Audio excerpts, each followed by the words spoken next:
So Audi Crooks was named first team All Big 12, and we're going to talk about the Big 12 All Conference team for the most part. But this is mostly fake, talking about this Audi Crooks selection and what I think of all this. And I'm going to keep it as short as possible. Honestly, I'm not here to dog anybody out, but I just got to keep it a buck. And it's one of those deeply concerning things to me when I've watched basketball and I know basketball, and when I see certain things in hoops, and I just don't understand what people are watching. Welcome back, everyone, to another edition of Her Game, Her Way Women's Basketball. We talk facts over feelings. I'm your host, Rudy Rodriguez. Show might hit that like button and subscribe to the channel. Ring the bell, leave your comments. We appreciate y'all.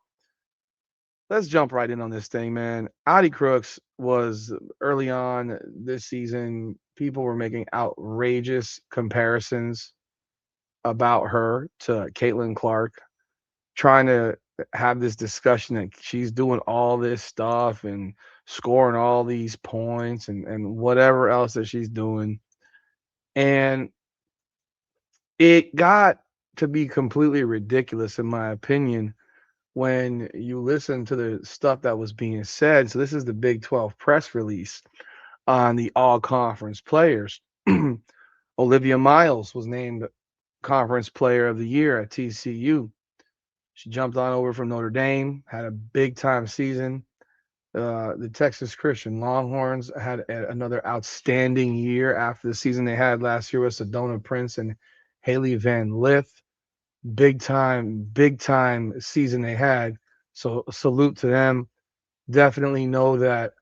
Um, definitely know that Olivia Miles had everything that she wanted to come true when she left Notre Dame. She wanted to be the number one option, and she's had a sensational season with Texas Christian. They're currently ranked number 10 in the country. They're 27-4. Olivia Miles averaged what?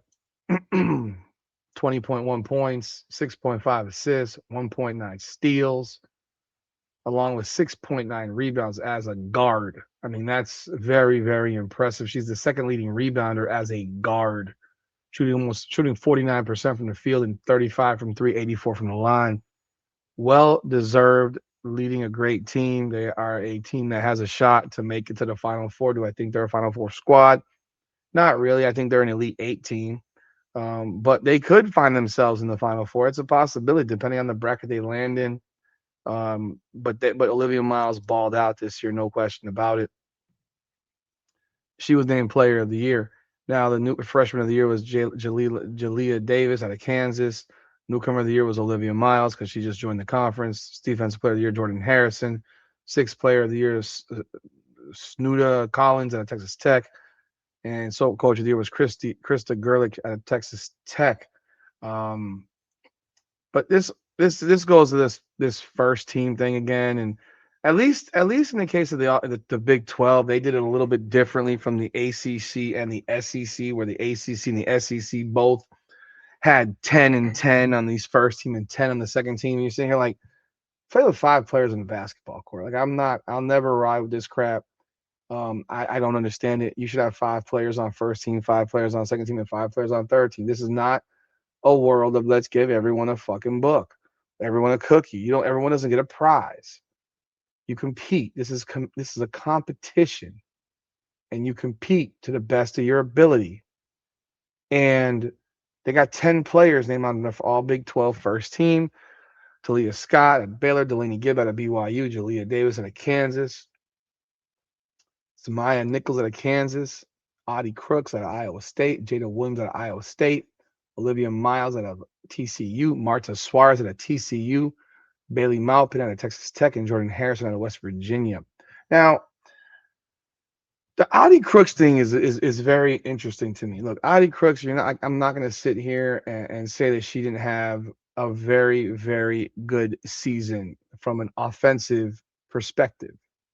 And one of the biggest things and problems that a lot of people have in basketball, is they only care about offense.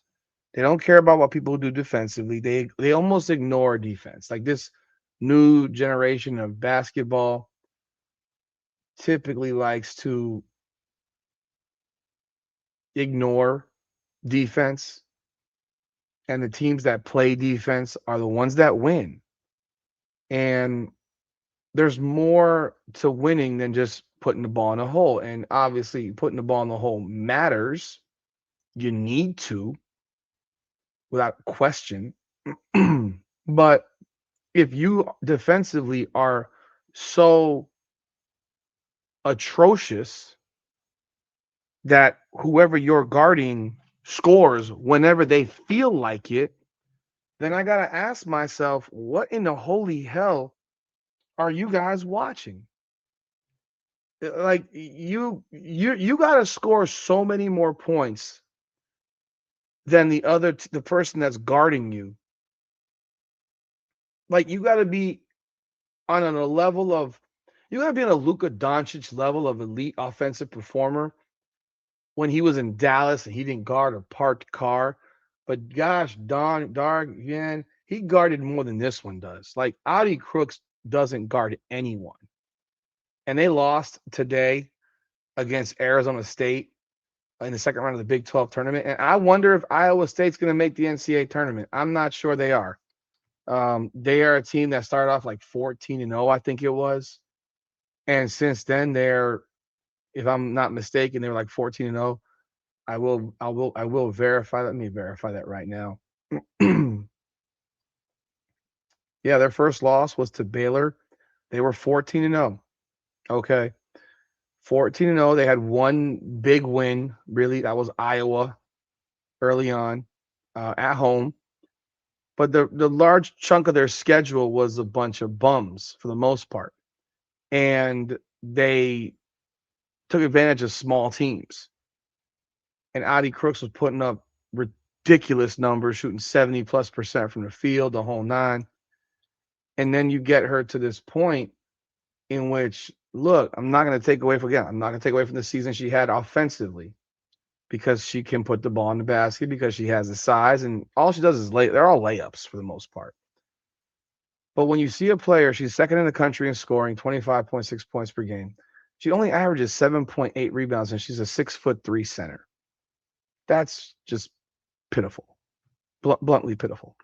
1.8 assists. So she doesn't make anything easier for any of her teammates. She doesn't make anyone around her better. 1.8 assists when when you command that much attention, not enough in my opinion.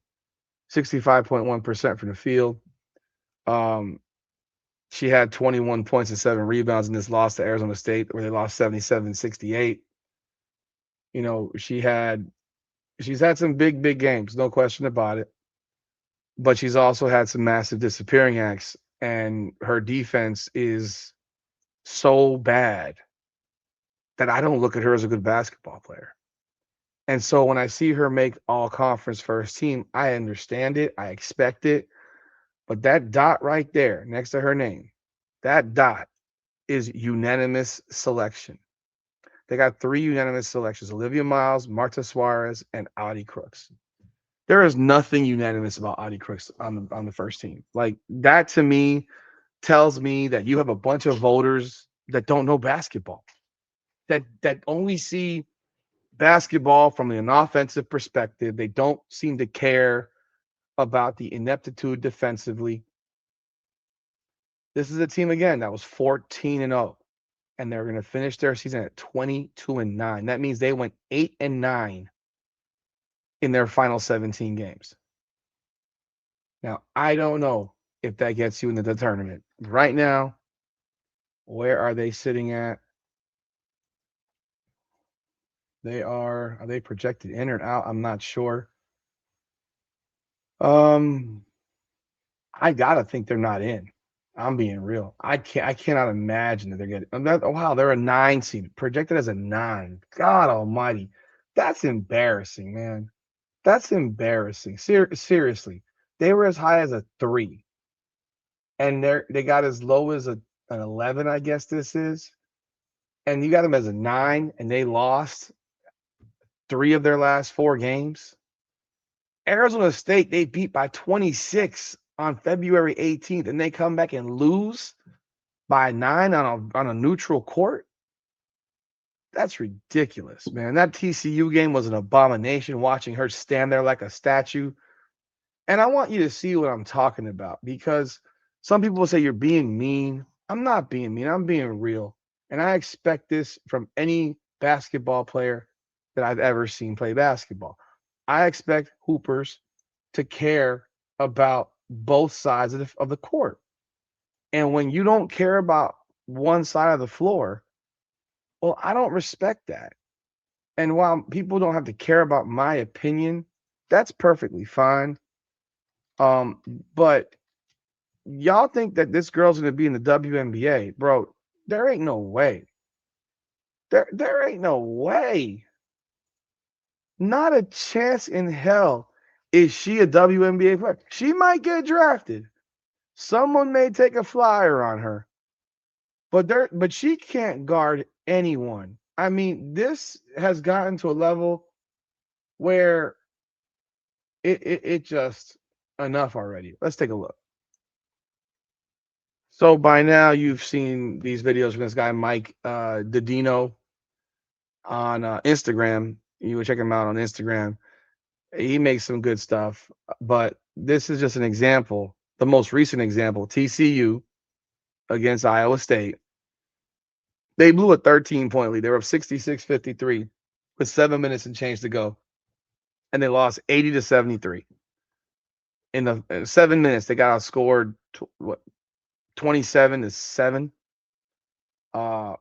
Largely because Audi Crooks can't guard anybody, and it's been completely exposed. Like, I don't know, I haven't seen Iowa State play a ton, but you literally have to play zone defense with her. She can't guard anybody man up, right? And she doesn't. And there's an effort level that I see as a problem as well. That's the biggest issue. I don't see the effort, but let's take a look. Even offensively, she falls on the ground so goddamn much. It's crazy. She's had some great games, but what do you think Asia Wilson's going to do to her? What do you think? I mean, what do you think Aaliyah Boston will do to her? What do you think Brianna Stewart will do to her? What do you think Jonquel Jones will do to her? What do you think any one of these really good bigs in the WNBA will do to her? They would embarrass her. It would be clinical. They would go right around her. She can't guard anybody. So let's take a look. People have spoken, and it is time to expose. That's horrible. She's not even trying. She's not even trying. This is Audi Crooks on defense again. She single-handedly loses her team this game.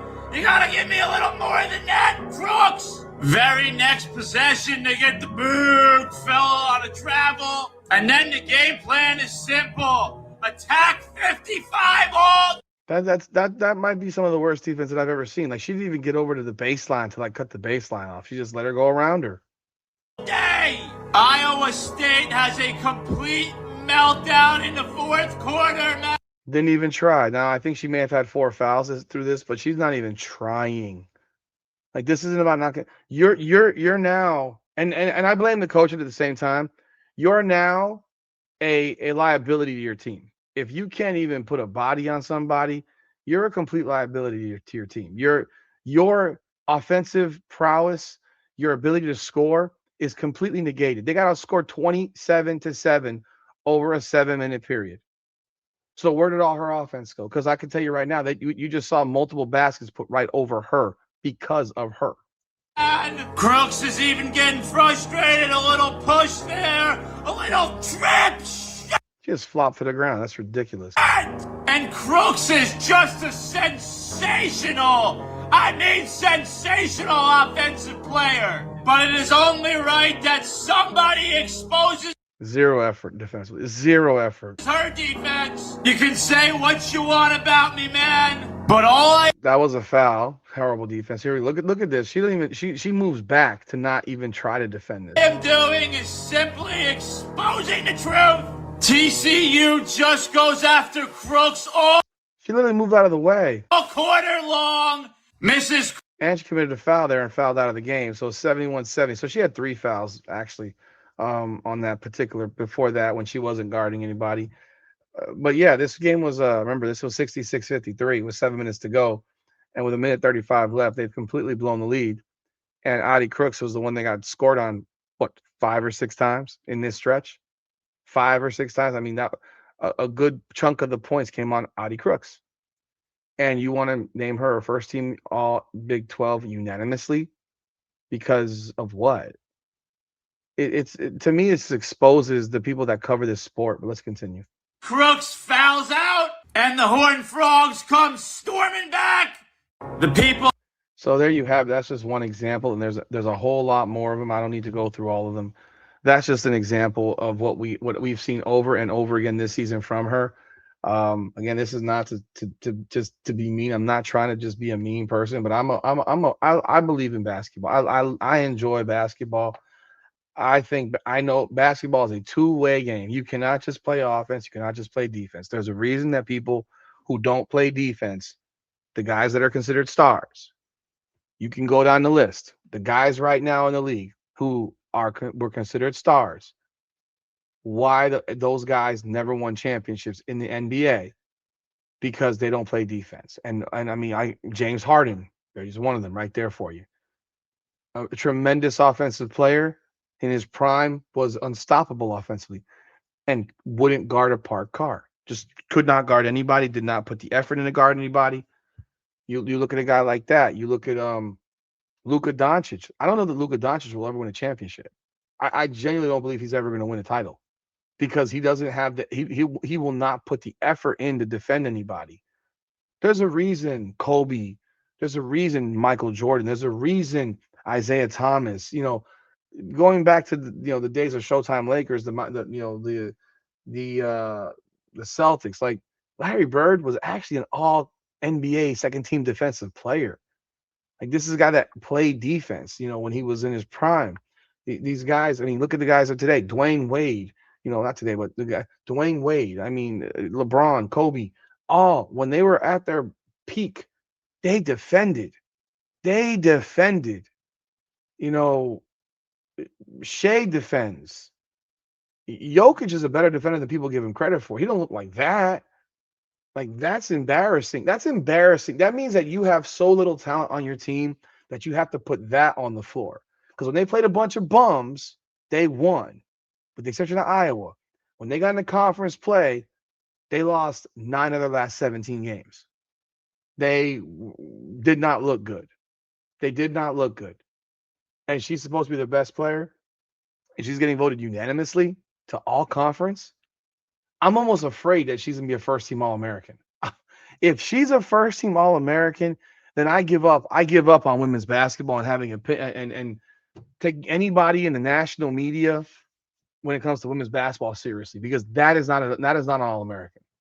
That's not an all-conference player. That's not a unanimous all-conference player. Like if you want to put her in the top 10 players, because to me, she's not even a first teamer. Like she should be a second team player. If you did 5, 5, and 5, do I think she's a top 10 player in conference? Yeah, I do. I'm not going to sit here and say I don't. I do think she is. But realistically, this isn't good for basketball when you're awarding laziness, and they're awarding laziness. And the thing that, thank God for Olivia Miles, because if it wasn't for Olivia Miles, Audi Crooks probably would have been named Conference Player of the Year.